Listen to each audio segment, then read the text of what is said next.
So yun, good day, hello mga idol. So ngayong araw, inuwi muna natin tong video okay natin, no? Kasi marami ng problema. So ginagawan lang natin ng paraan para tumugtog doon sa resort.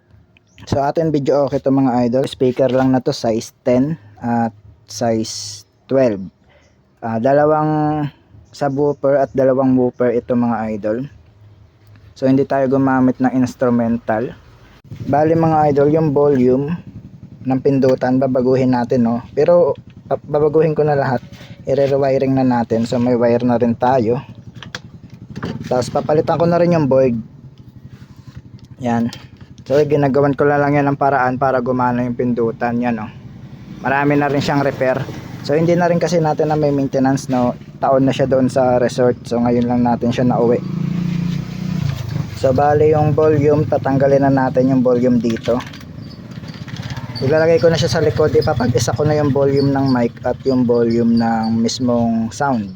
So kaya ko siya ilalagay sa likod mga idol, kasi kapag minsan kasi ang mga guest nag-overnight doon sa resort, no? Pag nag-overnight sila sa resort, minsan paggabi, gusto na nilang hinaan yung ating video okay. So hininaan na nila sa volume sa pindutan, pero yung mismong mic ay malakas pa rin. So kailangan mo pang pahinaan sa remote para humina rin yung mic. Pakita ko yung nangyayari. So hanap muna tayo ng kanta, play natin. Bon Jovi.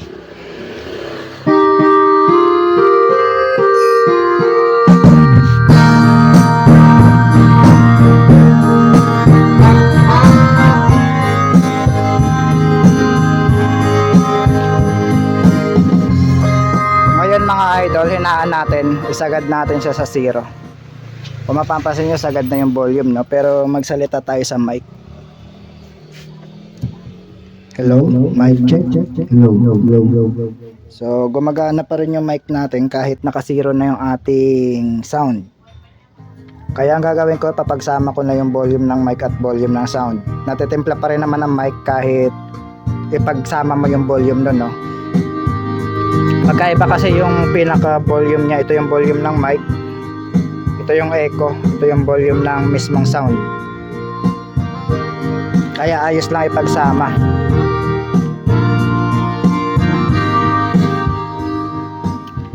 At saka ano na rin kasi mga idol, so stop na natin yung kanta, baka makopyright. Tsaka ano na rin mga idol, yung isang speaker dito, ay yung isang channel natin ay barag na, no? Akala ko speaker yung may problema, pero yung amplifier pala. So palitan ko na rin to kasi may mga kalawang na. So bigay lang kasi itong ampli na to, ginawa lang natin. So bali ang binili ko lang dito is ito. Yung TV bigay lang rin sa atin, no? Flat screen yung nakalagay na TV dito, hindi ito 28 inches lang kasi yun dito. So may bracket yan. So ito 32 inches, ano lang to sa customer natin to TV, tinesting lang natin. So yung TV bigay lang rin sa atin, sira yun. Tapos itong ampli bigay lang rin to sa atin ng mga customer natin, sira rin yan. Bali gumastos ako dito sa video okay na to mga 15,000. Ako lang bumuo ng kahon. Kasi kung mapapansin nyo, 10 inches lang to, tapos 12 inches to. So magkaiba sila ng size. Kumpara sa normal na video okay, parehas yan de 12, parehas rin yan de 15. So mas mababa pala ito, no, sa normal na video okay, at mas maliit ito. Yan. So barag yung kabilang channel mga idol, papakita ko.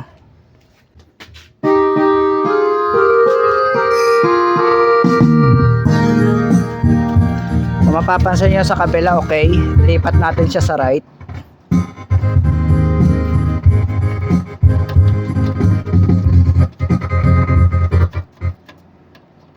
Kung mapapansin nyo, left yan, ito yung right. Yan, parang ongo. Ganon din yung isang speaker. Ito yung tinesting natin, itong isang speaker. So pareha sila, no? Pero pag ito ilagay ko sa left, okay naman.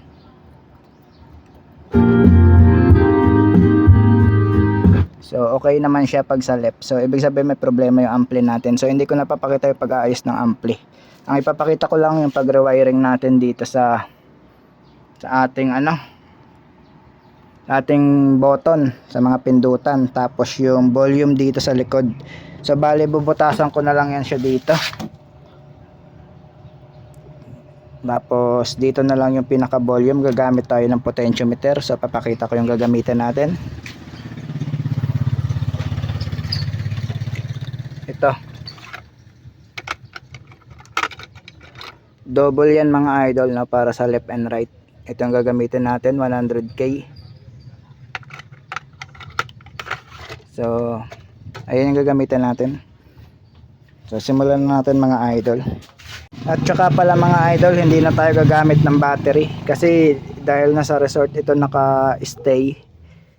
So minsan pag hindi nagagamit, siyempre yung battery na drain, na dry.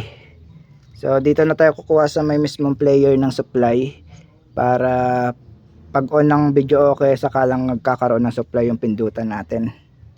Yan, takaw siya corrosion kapag ganun, no, puro corrosion yung board natin. Minsan hinihinang lang natin, tapos mga ilang linggo mayroon na naman.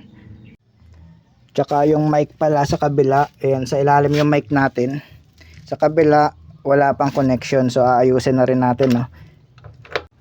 So yan na mga idol, nakalas na natin. So natanggal na natin yung mga lamang loob ng video okay. So tatanggalin natin yan at i-rewiring natin. So ito yung wire na gagamitin natin, 18 AWG yung size. Tapos ito gamit na rin to pero okay pa naman, gumagana pa. Ito kasi marami ng repair kaya papalitan ko na, pero gumagana pa naman to. So dahil magre-rewiring na lang rin naman tayo, so palitan ko na para mas okay, di ba? Tapos ayusin natin yung amplifier. Tapos nag-update na rin tayo ng disc nya, no. So ang ginamit ko palang lang dito, player ay KBox 2 or KS40. So KS40 lang to mga idol, kasi nga pang sarili lang man talaga dapat. So hindi ko akalain na gagamitin natin siya pang renta sa sa resort. Doon na kasi ito naka-standby, kaya medyo mahihina yung piyesang nakakabit. Kaya ngayon i-upgrade na natin. So tulad na tong wire, so pinalitan ko na yung dating wire. So mas matibay na yung wire na ginamit natin sa mic, kasi takaw putol yung dati, manipis. So ito ay makapal na, no. Bale ito mga idol yung kanyang diagram, no. So screenshot nyo na lang yan. So ang pagwa-wiring yan ng board o PCB board ng platinum, may nakasulat naman yan mga idol. Ito yung 16, ito yung 1, yung may white. Ibig sabihin yung kasunod ng white, 2, 3, 4, 5, 6, 7, 8. Tapos 9, 10, 11, 12, 13, 14, 15, 16. So 16 pin yan mga idol. Kunwari sa 1, itong white, i-connect nyo dyan yung T plus tapos K sharp. So lahat ng 1 to 8, kung mapapansin nyo, hinati ko na, no. Tapos yung 9 to 16, lahat ng 1 to 8 i-connect nyo lahat dito sa taas or sa baba, bahala kayo kung saan ang unahin nyo.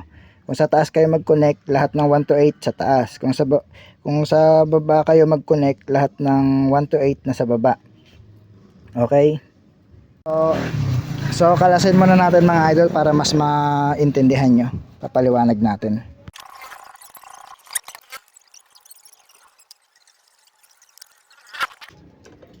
So yan ang mga idol, na itanggal na natin. So check na lang natin kung okay pa yung mga switch natin, no. Continuity test lang natin.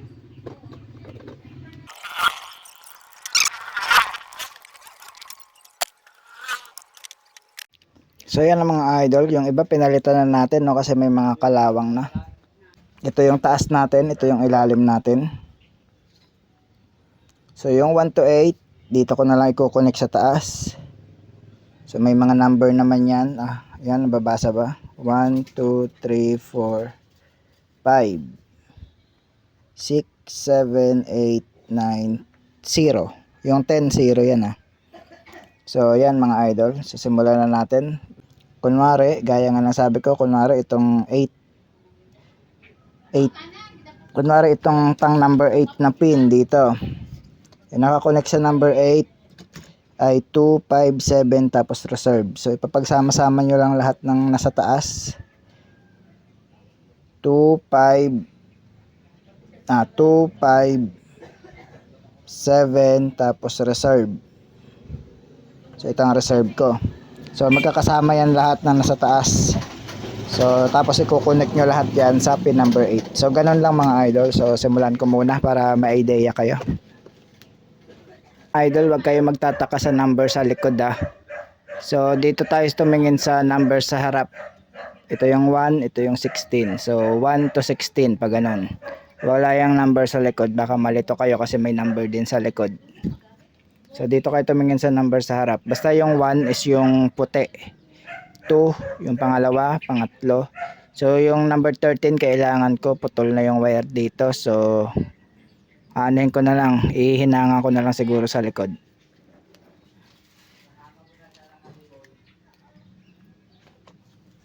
So yung number 13 na putol, para yun sa play tapos sa volume minus.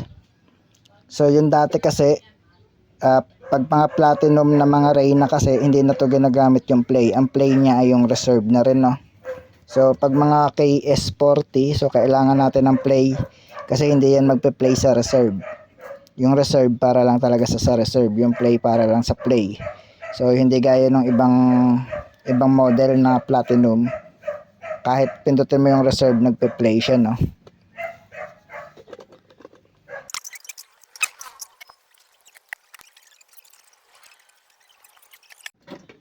Bali uunahin ko muna yung 13 siguro mga idol kasi putol yung wire dito, no, para nakapix na yung ating para alam ko na yung sukat na puputulin na wire. So simulan ko muna yung 13. So yung 13 natin, play at volume minus.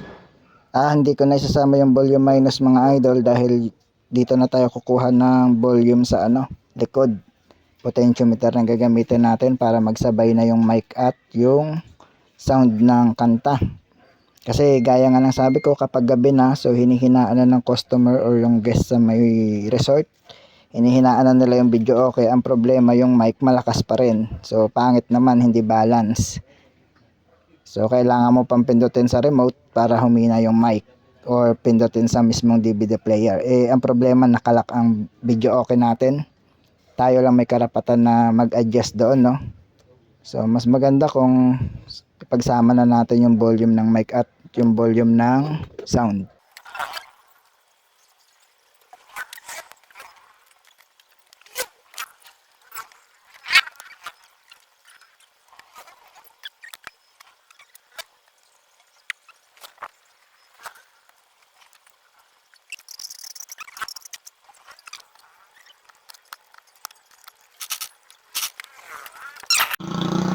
So okay na mga idol yung number 1 to 8 natin dito. So 9 to 16 naman tayo, no. So lahat yan nakakonect sa baba. Wala pa tayong mga nakahinang sa itaas. Ang nakahinang sa itaas ay yung 9 to 16. Ito lang may nakahinang kasi number 13 ito, play. So yung play dito is number 13. So hininang ko na, no, kasi putol yung wire ng number 13 natin para hindi na natin baklasin. So yan. So dito naman tayo sa 9 to 16. Yan ang diagram. 9 to 16 naman tayo. 9, number 7 yon. So ang number 7 natin, so mga nakasulat naman. So ito yung number 7. Sa taas na tayo mga idol. I-connect natin tong number 7. Ay, i-connect natin yung 7. Ito yun, i-connect daw natin siya sa 9, sa pin number 9. So ito yung pin number 9 natin kasi ang pinakalas natin is 8. Ito 9, 10, 11, Yung 12, 13 kasi putol, kaya hininang ko na yung 13. Yung 12 kasi wala tayong connection. Kaya okay lang kahit putol yun. 14, 15, 16. So ayan yun ha. So yung number 9, yung pin number 9, ayan yung number 7 sa pindutan.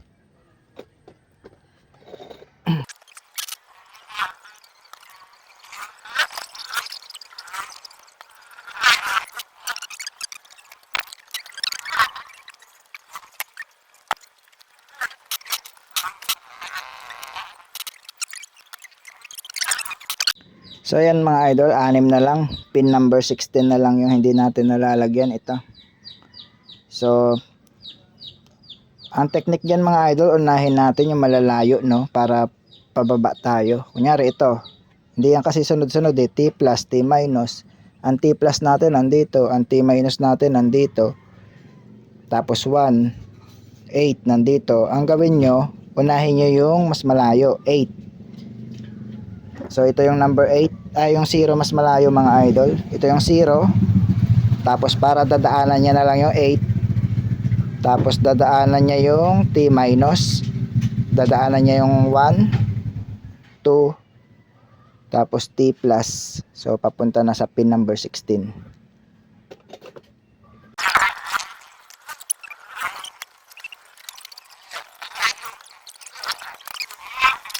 So yan mga idol, tapos na. Nakabit na natin. So lalagyan na lang natin yan ng mga cable tie para malinis tignan.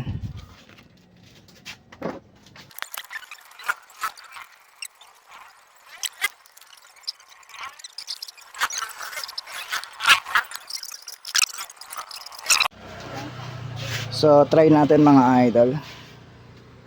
Dito na lang tayo tumingin kung gumagana lahat.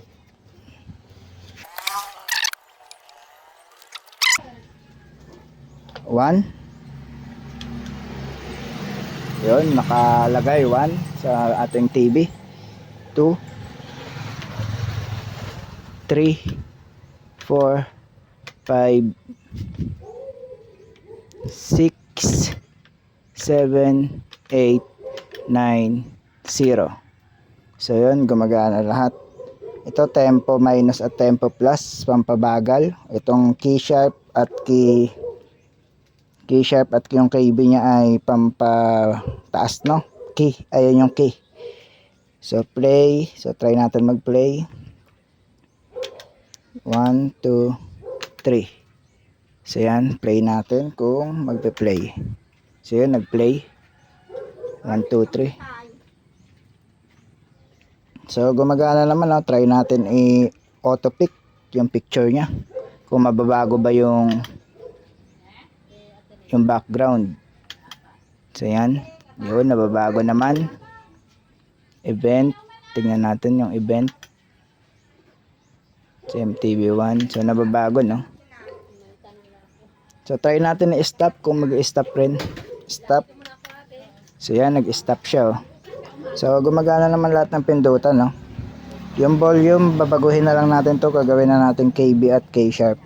Kasi hindi na to kasama dahil lalagay na lang natin yung volume sa likod ng video, okay. So bukas ko na siguro papakita yung paglalagay ng volume sa likod, no. So hapon na kasi. So bukas naman mga idol. So bali ang gagawin naman natin ngayon mga idol is yung supply ng ating mga pindutan. So 3 volts yung supply niya, no. So pwede kayong mag 3.3 na Zener diode or 3 volts. So doon na lang tayo sa 3 volts kasi 1.5 yung isang battery times 2, 3 volts.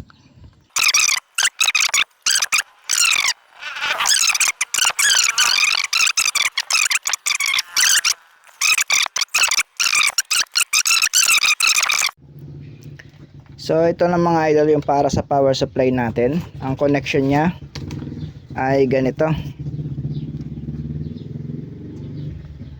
Meron tayo dito 100 ohms na nakaseries sa positive volts ng 5 volts. Tapos yung Zener diode nakaparallel.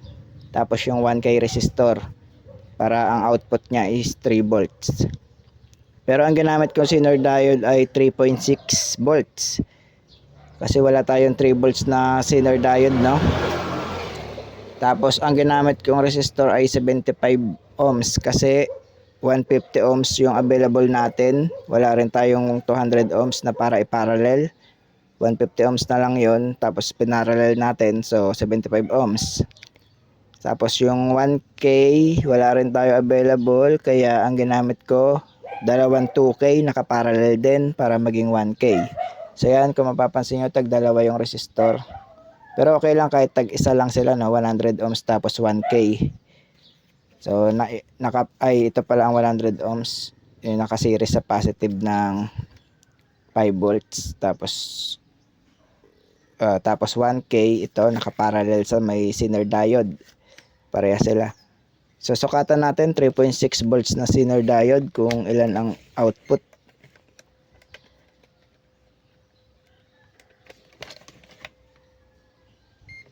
Dito muna tayo sa, ito yung ground. Dito muna tayo sa wire galing ng charger. Galing dito mga idol.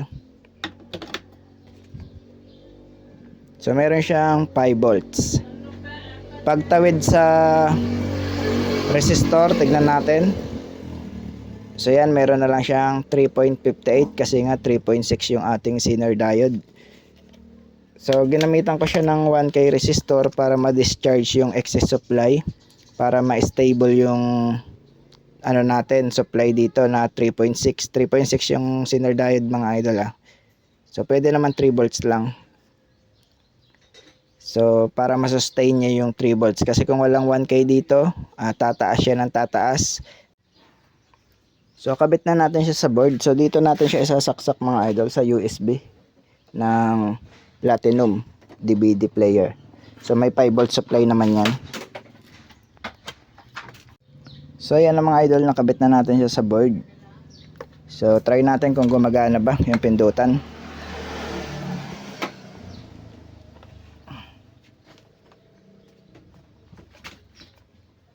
So dito natin siya isasaksak. Yan. Try tayo pumindot mga idol kung lalabas ba doon. So pindutin natin yung 1. Yun, gumana. 2, 3, 4, 5, 6 pala. 6, 7, 8, 9, 0. So gumagana mga idol, no?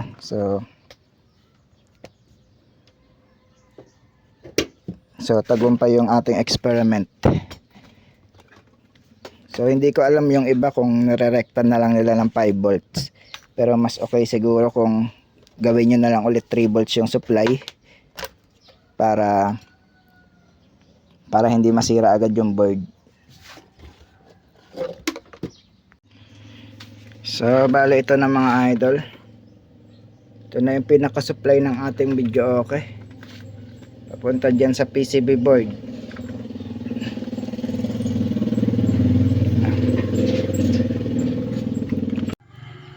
Bale ito mga idol. Yan, inipit ko na lang siya dyan ng plyboard para hindi siya matulak. Wala kasi tayong tornilyo pang lock, no? So ganyan na lang ginawa natin. So ang importante ay hindi siya gumagalaw. So yan. Diyan ko siya nilagay.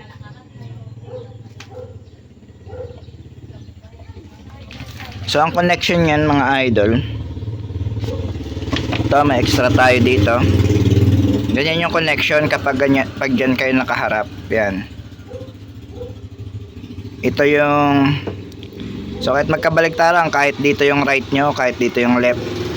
Ito yung in, ito yung out, yung gitna. Tapos ground to, ipagsama nyo na lang papuntang ground ng jack. So kumuha lang kayo ng RCA jack, tapos hatiin nyo lang sa gitna, cut yung gitna, tapos yung galing player dito, tapos ito ay papuntang ampli na tong gitna para nahihinaan siya. So gawin ko muna mga idol. So bali yan na mga idol, pinutol na natin, no. So ito yung kadugtong, putol din. Ito yung jack natin eh. Yan. So yung red, dito natin ilalagay sa ilalim or kahit sa taas, kahit saan lang dyan, no? Tapos yung pinaka ground, yung walang cover ay doon. So kahit ipagsama nyo na lang yung ground, okay lang. Tapos yung white dito sa taas, ito ay galing ng player. Tapos yung kabilang jack naman na pinutol dito, dito rin yung white ha. Kung saan nyo nilagay yung red dito at white, doon din ipagtapat nyo lang sila. Kunyari dito yung white, dito rin yung katabing white. Yung red, dito rin yung red. So ayan na mga idol, tapos na natin. So yung maiksi dito ko ilalagay. So ayan yung output. Sa gitna nakakonect yan. Itong mahaba naman, ito yung sa DVD player. So sa pin 1 yan nakakonect mga idol. So ito yung amplifier nya. Hindi ko pa nare-repair. So papalitan ko na rin to ng speaker output terminal. Pero hindi ko napapakita yung pag-repair na to dahil mahaba na yung video. Ang title lang naman kung paano mag-rewiring ng video, okay. So pati yung mic, hindi ko na rin siguro isasama kung paano i-connect. So yung kabila meron na, yung kabila wala pa. So isa pa lang nakakonect dyan mga idol. So update ko na lang kayo pag tapos na. So try natin kung okay na yung right channel mga idol. 1, 2, 0. So hinaan natin konti, masyadong malakas.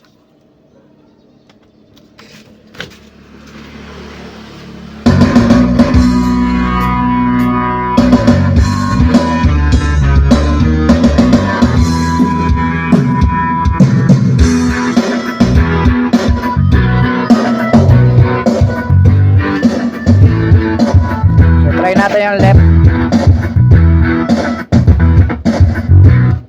Try natin sa left. Dito na lang tayo. Try natin yung sa speaker.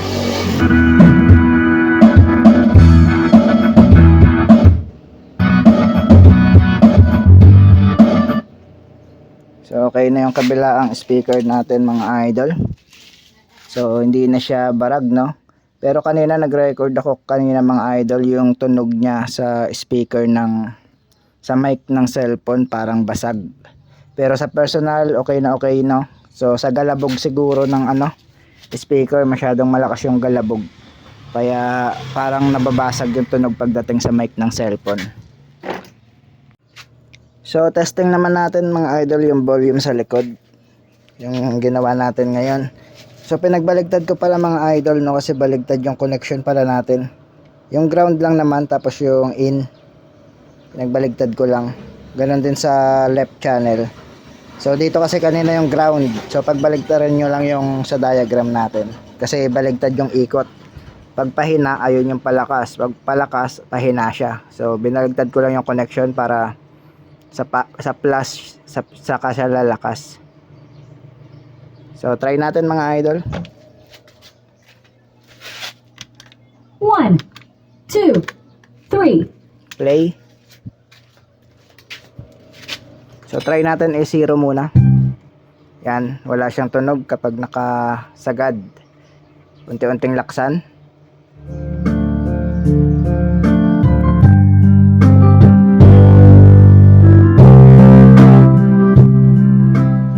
So masyadong malakas yung galabog, no, baka basag ang maririnig nyo sa mic ng cellphone. So try muna natin yung left. Left lang, left. Taksan natin.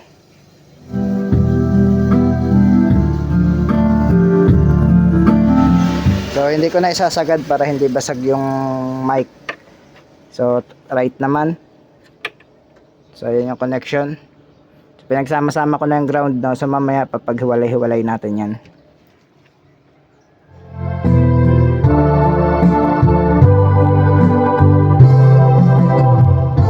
So naka 9 o'clock lang yung potentiometer natin nun, kasi pag sinasagad natin ang sound sa may mic ng cellphone ay nababasag na, no?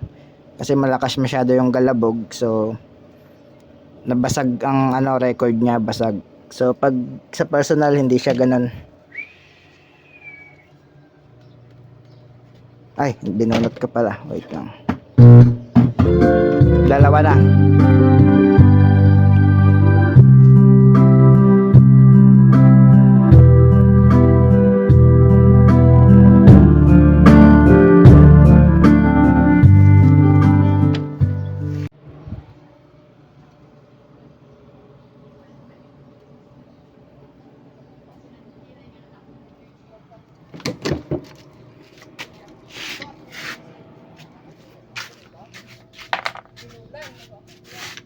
Five, 8, 5, 6,